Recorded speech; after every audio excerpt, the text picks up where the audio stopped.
Noong unang panahon, sa malayang lupain ng Gresya, may isang napakagandang babaeng alipin na nagbabantay sa dambana ng Diyosang Birhen na si Athena. Ang kanyang pangalan ay Medusa. Siya ay anak ng halimaw na si Gorgo, ngunit taliwas sa kanyang mga kakambal na nakakatakot.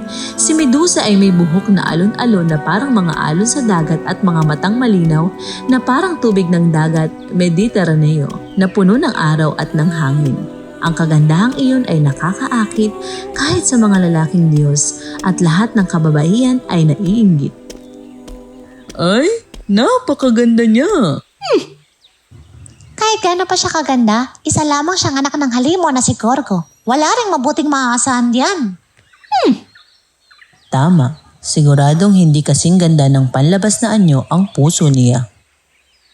Sa kabila ng lahat ng tsismis, nananatiling tapat si Medusa sa Diyosang Birhen na si Athena at palaging pinananatili ang isang mabuti at masipag na puso hanggang isang hapon nang siya ay pumunta sa ilog upang kumuha ng tubig, isang sakuna ang naganap.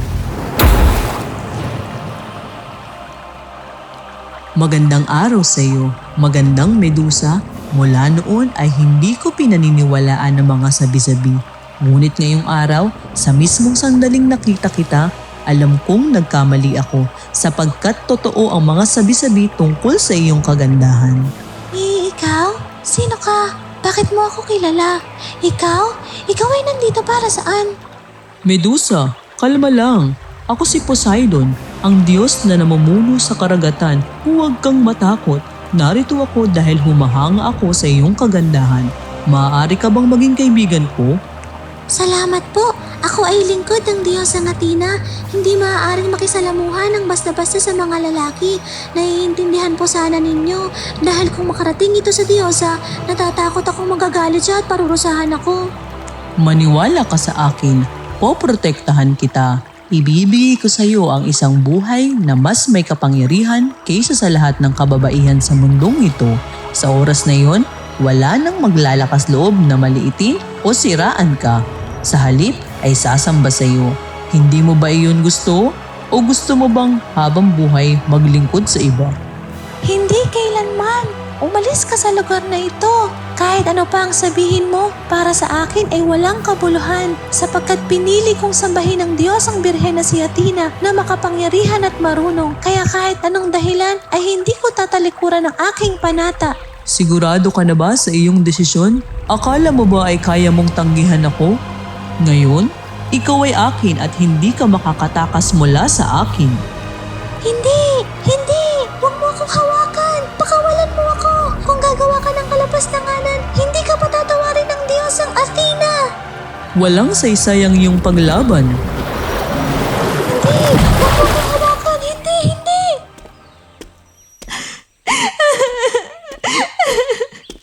Medusa, bakit ka nagdadala ng maruming anyo sa loob ng aking dambana? Athena, pakiusap, protektahan mo ako. Hindi ko na kayang mabuhay sa dungis at kahihiyan na ito. Pakiusap, ibalik mo sa akin ang katarungan. Ano ang nangyari sa iyo? Kalma at ikwento mo sa akin. Ako?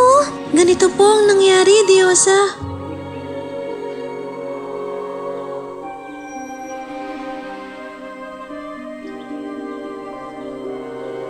Sigurado ka bang totoong lahat ng iyong sinabi? Mula noon, ang mataas na Diyos sa si Poseidon ay hindi gagawa ng ganoong bagay. O baka ikaw ang nanuso sa kanya? Natatakot ka sa aking parusa kaya naimbento mo ang dahilan na ito para pagtakpan ang iyong kasamaan? Diyos ang mahal, hindi ko kailanman naisip iyon. Kaya imposible na niligawan ko ang Diyos sa si Poseidon. Paano ako maniniwala sa salita ng isang taong may magandang mukha ngunit may dugong halimaw na si Gorgo? Kung hindi ka nagmula sa lahi ng Gorgo, baka pag-isipan ko pa. Pero sa kasong ito, huwag kang mag-akalang maloloko mo ako. Paalala ko sa iyo, hindi lang ako Diyosa ng karunungan kundi isang birheng Diyosa. Nakalimutan mo na ba ang panata ng maging lingkod kita? Ako? Pakiusap, Diyosa, paniwalaan mo ako. Hindi ko kailanman makakalimutan ang aking panata ng maging lingkod mo. Pakiusap, maging makatarungan at ibalik ang katarungan para sa akin. Dinungisan mo ang aking dambana, sinira ang dangal ng Diyos ang Birhen na si Athena. Hindi ko matatanggap ang maruming katotohanan ito na nangyari mismo sa loob ng aking dambana. Ikaw ay parurusahan, aalisin ko ang iyong kahangahangang ganda. Hindi, Diyos ang Athena, pakiusap paniwalaan mo ako, Medusa! Medusa, buong buhay mo ay kailangan mong magdala ng anyo ng isang halimaw na kinakatakutan ng lahat. Ang iyong buhok na dating alon-alon ay magiging pugad ng mga makamandag na ahas mula ngayon. Ang malinaw na mga mata mo na parang dagat ay magiging pula na parang dugo. Hindi lang iyon, bibigyan pa kita ng walang kapantay na kapangyarihan na napaka-interesante. Aba, hindi ko alam kung may mahuhumaling pa ba kapag tumingin sa mga matang ito. Nakiusap ako sa inyo, hindi ko kailanman tinukso ang sino man. Pakiusap, huwag niyo akong pagparusahan ng mabuhay bilang isang halimaw. Pakiusap, bawiin ninyo ang nakakatakot na parusang ito. Pakiusap. Ito pa lamang ang simula. May mas nakakatakot pang parusang parating para sa'yo. Dahan-dahan lang, mararanasan mo ang lahat ng iyon at wala ni isang makakatulong sa'yo. Diyosa!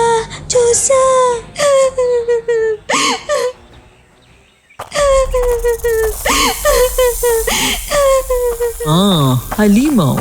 Tumakbo na tayo, kung hindi masasaktan tayo. Huwag kayong matakot, hindi ako halimaw, hindi ko kayo sasaktan. Papatayin kita para ipaghiganti ang kapatid kong lalaki. Diyos ko, anong nangyari sa inyo? Bakit bigla na lang kayo naging bato? Bakit? May tao ba rito? May taong naging bato dito, tulungan ninyo kami. May tao ba riyan? Bilisan ninyo, tulungan nyo kami. Anong nangyari? Anong may tutulong ko sa inyo?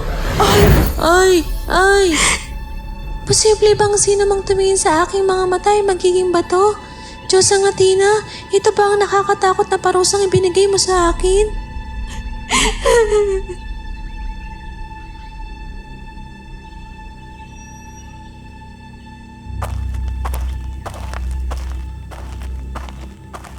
Iyan ay isang halimaw na ang katawan ay puno ng mga ahas.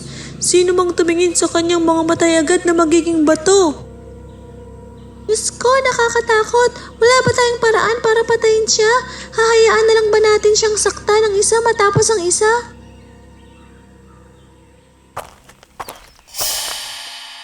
Halimaw! Hindi pwede. Hindi ko dapat buksan ang aking mga mata. Kung hindi, lahat sila ay magiging bato. Siya, mamatay ka. Halimaw na tumukso sa Diyos ng karagatan at nagdungo sa damba ng Diyos ang Birhen na si Athena. Nakapikit siya ngayon, patayin niyo siya. Hindi ko ginawa ang mga iyon. Hindi ko tinukso ang sino man. Ako ang biktima. Bakit? Bakit walang naniniwala sa akin? Diyos ko, hindi ko sinasadya.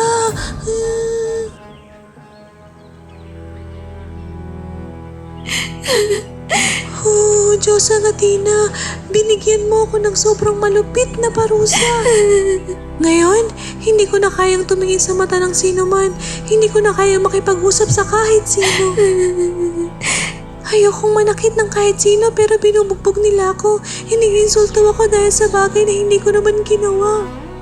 Lahat ay tinuturing akong halimaw at sinusubukang patayin. Ako sa anumang paraan. Hindi, sobra na ang pagtitiis ko. Hindi ko nahahayaang basta na lang nila akong insultuhin o saktan. Hindi na ako magpapasensya sa mga taong sadyang nananakit sa akin. Dapat nilang malaman ang mang-away kay Medusa ay pakikipag-away sa kamatayan. Kasabay nito, sa isla ng Serifos, umibig ang hari na si Polydectes sa prinsesang si Danae mula sa kaharian ng Argos. Habang siya ay nanunuluyan sa isla upang maagaw ang babaeng minamahal, nagplano ang hari na ipapatay si Perseus, ang anak nito at ng makapangyarihang Diyos na si Zeus. Perseus, kung makukuha mo ang ulo ng halimaw na si Medusa, pakakawalan ko ang iyong ina.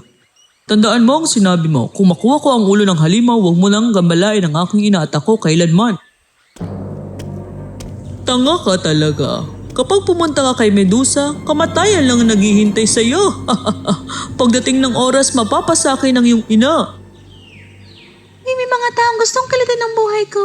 Kahit alam naman nilang haharap sila sa malapit na wakas. Pati ako, hindi ko na nakikilala ang sarili ko. Ilang tao na ang naging bato matapos tumingin sa aking mga mata. Halimaw, isuko mo ang buhay mo! Sino ka para kilitin ang buhay ko? Versus anak ng Diyos na si Zeus at Prinsesa Danae ng kaharian ng Argos. Ngayon ay kukunin ko na ang ulo mo para kay Haring Polydectes bilang kapalit ng kalayaan ng aking ina. Mayroon ang haring yan at gusto niyang kunin ang ulo ko. Huwag kang mag-akalang makakapagsinungaling ka sa akin. Bilang isang malupit na halimaw na nananakit ng napakaraming inosenteng tao. Kakatawa silang lumapit para patayin ako. Hindi ako nanghanap para saktan sila. Kung hindi sila pumunta para hanapin ako, hindi nila sana naranasan ang ganoong kamatayan. Nakikita mo ba ang mga batong estatwa roon? Yan ang naging wakas ng lahat ng gustong pumatay sa akin. Umalis ka na. Isang paglingon ko lang ay magiging bato ka na agad. Kailanman ngayon papatayin kita ano man ang mangyari. Para sa aking ina, para sa mga inosente, para sa dangal ng Diyos ang Birhen na si Athena, kailangan mong pagbayaran. Nigyan na kita ng pagkakataong mabuhay pero pinipilit mo akong gawin ito. Kung gayon, huwag mo akong sisihin kung magiging malupit ako. Isang halimaw na tulad mo, hindi ka dapat mabuhay!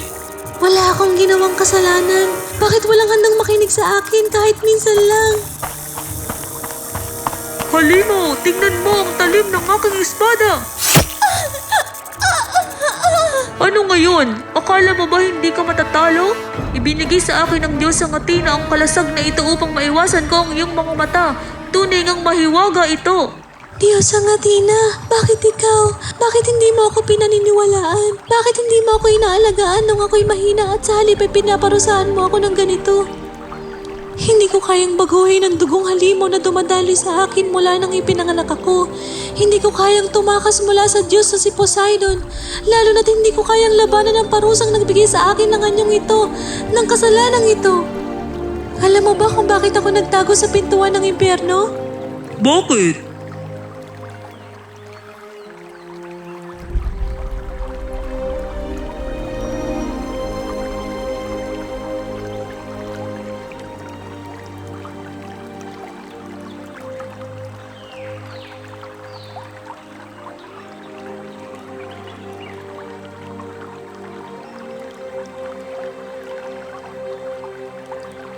Dahil pinili kong maging mabuti, pumunta ako rito upang hindi na makatagpo ng kahit sino. Upang walang sino mang maging bato, ngunit hindi ninyo ako binigyan ng karapatang pumili. Patuloy pa rin kayong dumarating upang patayin ako at natatanggap ninyo ang ganitong wakas. Sobra ng paghihirap, sakit at kahihiyan na tiniis ko. Salamat sa paglaya sa akin. Paalam, magpakailanman.